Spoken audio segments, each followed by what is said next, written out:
Hey, it's T. Frank. One of the things that I've noticed this week is just a rush of reactions to Penn State defeating Auburn from a local and a national level, and people wanting to know what to take and what to make sense out of that game. Now, we've got a 3-game sample size. We're about to wrap up the first month of the season this upcoming weekend against Central Michigan, and I have a definitive answer after compiling all the information, looking at all the sources. I have a definitive answer of what Penn State is and isn't coming up on the BWI Daily Edition.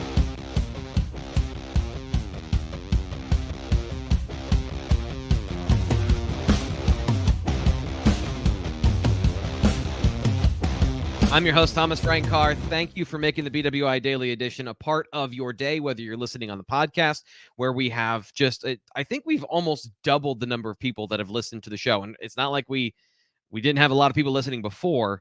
Since the beginning of football season, since Sean Fitz came over, we've had an explosion of people listening to the podcast. So thank you very much. And that's not to mention the army of people that now watch the BWI Daily Edition on YouTube. I love you all. Thank you so much. And you guys are super great participants. And you do have to participate in this endeavor to help us out. Every time I've asked you, hey, can you get the video to 500 likes? Give you an objective. You guys have nailed it every single time. So we're upping it today. I'm just testing the waters here. Can we get to 6? Can we get 600 likes on this video? And to increase the reality that people know what we're doing here on the show, which is providing you the best Penn State football content on YouTube, bar none, and the best analysis of Penn State football anywhere. We're getting to that today. And that is the where we're going to start with Penn State football. What does this 3-0 start mean? What did the win against Auburn mean? What can we take out of that? And our jumping off point is going to be conversation with publisher Sean Fitz, who was on the BWI Daily Edition Monday night. And I asked him that question, what do we learn about Penn State? And here's a part of his answer. But what you saw was something different than you've seen with Penn State over the last couple of years. They went in there and controlled. I mean, I know it was 14-6 at halftime, but they controlled them. They controlled the tempo. They just absolutely flattened them in the second half. And that's something that we haven't seen since Maryland 59-0 Pitt. So that's the important part, that last part. We haven't seen something like that. Going in and taking a good Power 5 team talent-wise. Kind of on the level of those Pitt teams we're talking about. Maybe on the level of those Maryland teams he mentioned. And just steamrolling them. Penn State has not done that since, 2019, 2018? So what we learned, and listening to other people talk about Penn State, and hearing the way they're speaking about this team, I think it's pretty definitive that Penn State is back. Now, the question is, what does that even mean? What does it mean that Penn State is back? Penn State, does that mean they're national championship contenders? Does that mean they're going to win the Big Ten? Does that mean, what is it to say that this team is back? And that's the complicated part, is that they're not any of those things. This is not saying that Penn State is going to be a college football playoff team, but it's saying they're going to be in the conversation at some point this year, because that's where Penn State was before the COVID-19 pandemic. This is where they were, the trajectory they were on with James Franklin before everything was derailed over the last 2 years of very famous underperforming and crazy situations that you can either justify or not justify. I don't care. We're not having that conversation. What we're saying is that time is now over. And if James Franklin was a frustrating coach to you before that botched big games and he didn't do the right thing, we're back to that situation. So it's good news for Penn State fans, because this team is capable of winning 10 games, and we'll get into that. But we're also in the situation of all those little things are going to matter now. Because Penn State, with this group of players and the way that they are playing, considering the overall health of the offense and the way they've performed, the overall performance of the defense and where they are from week 1 to week 3 in Manny Diaz's scheme. And Fitz talked about this on Monday. They didn't just win that game. They didn't just get those turnovers. They took those turnovers from Auburn. They got all of those sacks. So a really sound team on both sides of the football. And that team has the chance to compete in every single game. Now, of course, they were close and they were competitive in all the games last year, but what we're saying is more of them are going to go their way this year. That I'm fairly confident that more of the games are going to bounce in their favor instead of 7-6. And then it's going to come down once again. Penn State is back to the margin of victory against teams like Michigan and Ohio State and not letting up against Michigan State. Those teams are going to define the season, not a game against Illinois. And let's get into this is the situation because it's a precarious place. Penn State is back, but they're early on the timeline. Kind of like they were in 2019. I've made those parallels. This is even earlier and I'd say even more precarious because you've got a lot of freshmen that are competing for playing time and are getting playing time. So what we're going to do today is to kind of examine the ceiling of where this team can be. We're going to take a look at those freshmen because the floor, the underpinning of this is obviously short of quarterback Sean Clifford, an offensive line that has a couple young players, but for the most part, surrounded by veterans and players that have been in the program a long time. The defense has Adisa Isaac, PJ Mustipher. You know the names we're talking about. Joey Porter Jr.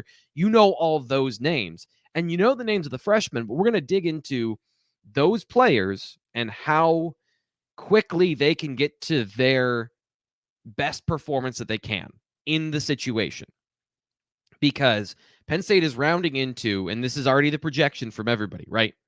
We've already decided they're going to be 5-0 heading into their bye week. Central Michigan, a struggling Northwestern team that has a very good offensive line. Interested to see that in the future. But from there, a massive 3-game series with Michigan, Minnesota, and Ohio State. 2 of those at home, 1 on the road, and playing Michigan in the Big House has been the kryptonite of even good James Franklin teams. So how do they handle that 3-game meat grinder that they always have on their schedule?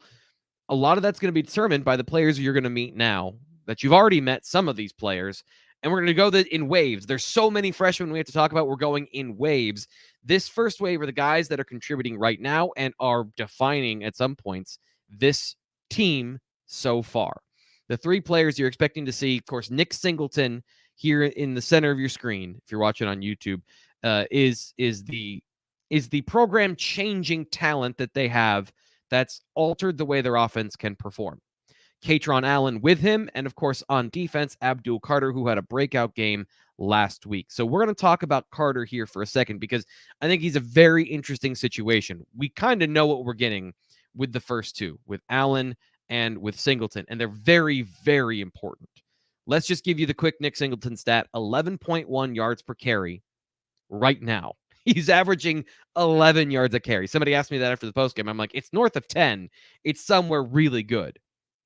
That figure leads the country among running backs with 15 carries, according to PFF. So if somebody ripped off an 80-yard run, you throw that one out. Guys that have actually carried the ball enough times through 5 games to, have a actual stat, he leads the country. So that explosiveness is not just good for Penn State. That is good for any team in college football. So he is defining the offense. And we'll get into some of the nitty-gritty about that in just a little bit. But Katron Allen, more subtle skills, but incredibly important ones for consistency and production at that running back position behind Singleton. And Abdul Carter. James Franklin talked about Abdul Carter and the things that make him what he is, which are apparent, right? Like, you've watched him play football now. You know he is alien big, fast, and strong. Unrealistic for his age, that he is all of those things. But he is. And the other things that make him the guy that's producing right now are the mental things. Mature kid, very serious, takes his career in football very seriously. If you check out the James Franklin press conference that we aired here on YouTube on Tuesday, he went in depth about that. But what I wanted to know is, okay, he played really well last week. Can you bottle that? How do you get that consistency week in and week out without giving him too much? Because he was playing fast because he wasn't thinking. But there's so many layers to football. How do you keep him playing fast, and can he handle more? Yeah, I think he can he can handle more, but I think you have to be careful because if not, you get greedy, right? You have a true freshman that's having success, and you start putting more and more on his plate, and then he doesn't have the same type of success because, again, it's not just learning the defense, it's learning, the offense and all the adjustments that take place when people trade or shift the tight end, or when they motion the back, or when they motion the receiver, or when they end up in unbalanced, or FSL, which is formation in the sideline, or some people call it FIB, formation into the boundary, and how that affects your rules. And that's what people are trying to do with motions and shifts and things like that, right? They're trying to give the linebackers and the defense indecision. So for us, we want to continue to, help him grow and evolve. But it's always that fine line that you don't do too much that, now he's thinking more than he's playing. And right now he's playing pretty well. So, we'll continue to look at that, but it's just a fine line of how much more we put on his plate. Because each week there'll be a new challenge with who we're playing and how much they do offensively. Again, it's the last part that I think is the most interesting, because we talked about coming into this game against Auburn.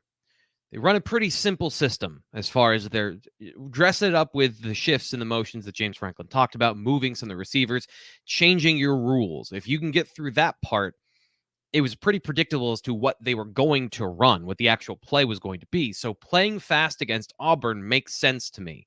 But going forward, can you get that against other teams that are going to do different things, that are going to be more challenging, especially post-snap? Giving you one look and then doing something completely different off of that, either breaking tendencies, trick plays, or just, being really good at what they're doing. So those are going to be the defining things for Abdul Carter. I don't think that we're going to get a consistent high level of play where he is making as many impact plays, but how many impact plays per game can you get out of him? Just because this is the realistic expectation that there are going to be struggles for every football player, and there are going to be ups and downs when you see new stuff from an offense. But the larger conversation James Franklin was having there was setting the table for, what do you do about getting him on the field more? And the conversation about moving him to Mike linebacker, switching up the linebacker room in general. I have been in the camp of play fast at will and get these impact plays. This is the compromise that you made to get him on the field. Don't double count what you did, or don't go back on what you did and move him somewhere else and derail that. And that's what James Franklin is saying. You've got to be careful, because you can see what he can handle, and he's a smart kid. I always reference the interview we did with him here on the show, and I won't pretend to know everything about Abdul Carter or his personality, but you get a sense of people, right? And he was a dude on a mission. So he's going to do everything in his power to be ready for these things. But like James Franklin said, you don't want to overload him. So getting him in certain situations, sub packages, and just rotating him with Curtis Jacobs. Koa Farmer and Micah Parsons both played a lot when they were splitting time at that position in, 2018? So you can do that with Abdul Carter, and he can still be an impact player. Micah Parsons is one of the best players on the team. He was an impact player, and he wasn't technically a starter. We've seen that be successful before. That formula can work. So to me, I guess what I'm saying is it's working. Don't mess with it. Don't mess with it too much. Give him some sub-package details. Maybe on third down, play him at Mike, and that's kind of a soft introduction to playing the position. And by week 5 or 6, when you need him to be out there running around, making impact plays, he is all cylinders are firing, full systems go, and he is splitting time, and you have no drop-off with Curtis Jacobs and then into Abdul Carter. So that's the first part of the defensive side of the ball and the offensive side of the ball. There is a second wave coming of players that have either played a little bit, they've shown some stuff, maybe the behind players that are starters right now, but are, there's a bunch of these guys. So we'll get to them here. And we're actually going to start in a really interesting place. We're going to start with Amari Evans. Considering the fact that Drew Aller, a 5-star quarterback, is a part of this second wave, and we'll get into that a little bit later, But the situation you have with Amari Evans, I find very intriguing. But here are the players that we're talking about. Zane Durant has been playing in every game. Dennis-Sutton has been playing in every game. These guys more so in mop-up duty. Same with KJ Winston, and then Amari Evans and Drew Aller. Obviously, Aller got to play early against Ohio, but has been in key situations in at least the first 2 games, and now got some mop-up duty in the 3rd game. But the situation with Evans, I think, is telling about where this team is as a whole. And I'm going to set this up. James Franklin is going to set this up for us again, talking about Amari Evans, his transition from high school quarterback to receiver, and all the things that go into that. Yeah, another guy, if I remember correctly, was here for spring football, which helps. He's got some skills and talents that aren't really coachable. God-given talents and skills and ability in terms of speed. Was a guy that we were able to get in camp and get a true evaluation on during the recruiting process, and did extremely well. And some of those things are starting to show up. For him, it's has not played a lot of wide receiver in his life, so that development I think was really important. But more than anything, it's knowing the system inside and out, understanding defenses, and then being able to get in the weight room to get strong enough to develop the size that he was going to need to, because speed was never going to be an issue for him. It was all about strength and wide receiver fundamentals and techniques, and understanding defenses, strengths, weaknesses, and how we want to attack on those types of things, voids and zones, and how to change and modify routes based on man coverage. So, okay, so it's everything. Go back and listen to what he says. Like, he's got speed you can't teach, but he's got to learn. He had to get bigger. He had to learn how to play receiver. He had to learn how to read a defense. He had to learn the intricacies of the position, like the fundamentals of the position. So other than speed, he's great. And to me, if he's a part of the rotation, first off, it says something about his progression. I don't want to take having some fun, but I don't want to take anything away from Amari Evans and the transformation he's made since the blue-white game, where he talked about voids and zones and how to change routes versus man. He multiple times made mistakes on that during the blue-white game, but the fact that he's in the position where he's the first freshman that we're seeing on the field at the receiver position is telling about Evans and the work he's put in, the speed he has, which is a real value. You cannot underestimate speed on offense at receiver. And then lastly, what it says about the rest of the receivers and the rest of the players that they have at that position. We know Parker Washington and Mitchell Tinsley are the top 2, and we know that they're good. But after watching them for 3 weeks, they are not explosively fast. I was expecting a little bit more from Mitchell Tinsley in that department. I thought he'd be a little bit faster. Doesn't necessarily mean he can't win, but one of the problems I've noticed over the first 2 weeks, especially against Ohio and against Purdue, where those games were in the deciding point at a certain point with the offense having to throw the football, and Ohio should not get you in press man coverage. They should not be able to lock down your receivers as well as they did. And you can open up a lot of room with route running. That's true. You can open up a lot of room with good play design. But in mano-a-mano situations, and you've got a go route, you should beat that guy against Ohio relatively easily if you're a Penn State receiver. And I'd say the same thing about Purdue. I didn't think that secondary is particularly up to the level of which it seemed they were in that game. So speed is an issue if you can't get open. Here's the other thing. Penn State has fast tight ends, but they're fast for tight ends. And if you're playing in a 2 tight end set and you've got Tinsley and Parker Washington out there, the only speed you have on the field, like difference-making speed, is Nick Singleton, a rotational back in this situation that is not out there every single play. So one of the biggest weaknesses to me, and one of the defining traits of this season, is going to be, do they have enough speed on offense? And forbid anything happens to Singleton, They're back to where they were last season with not having that game-breaking speed at running back, despite the fact that they'll still be better.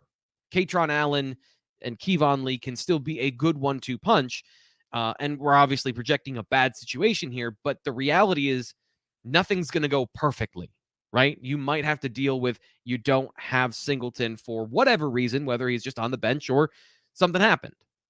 You have to have, looking at the full picture, they need more team speed on offense.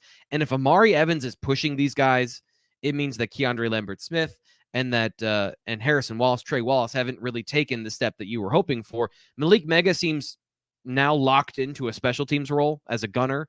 He hasn't really shown anything as a receiver. He has not been a part of this. If Evans is already bumped up ahead of him in the rotation, that's telling you something. So speed.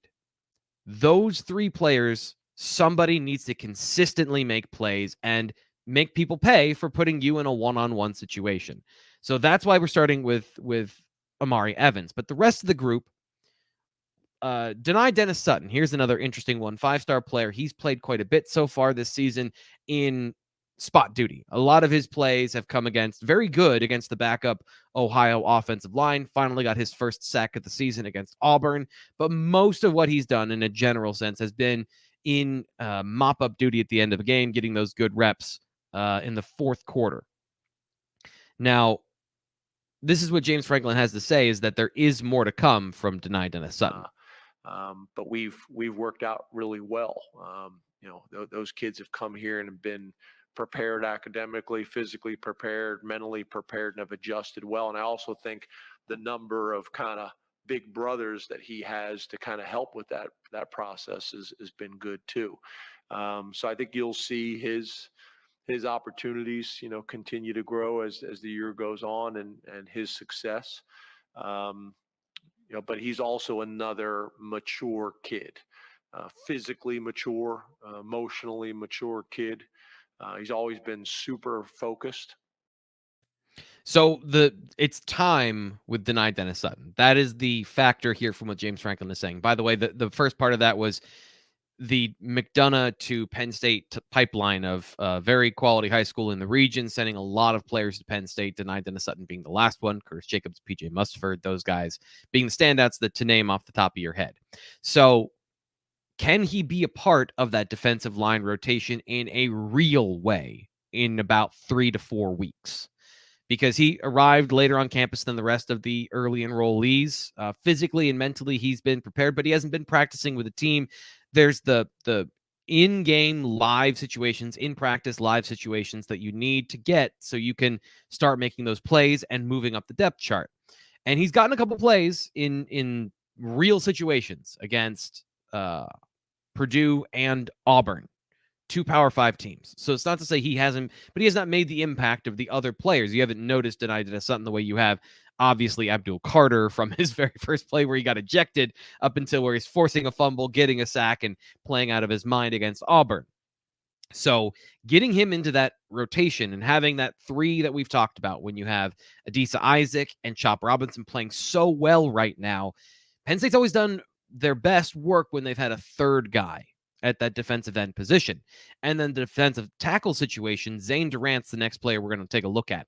Both of these players have played 45 and 56 total snaps. Zane Durant, of course, last weekend against Auburn, it was still a blowout victory, so there's a lot of snaps in that second half to be had in mop-up duty, but was playing important situations early in the game.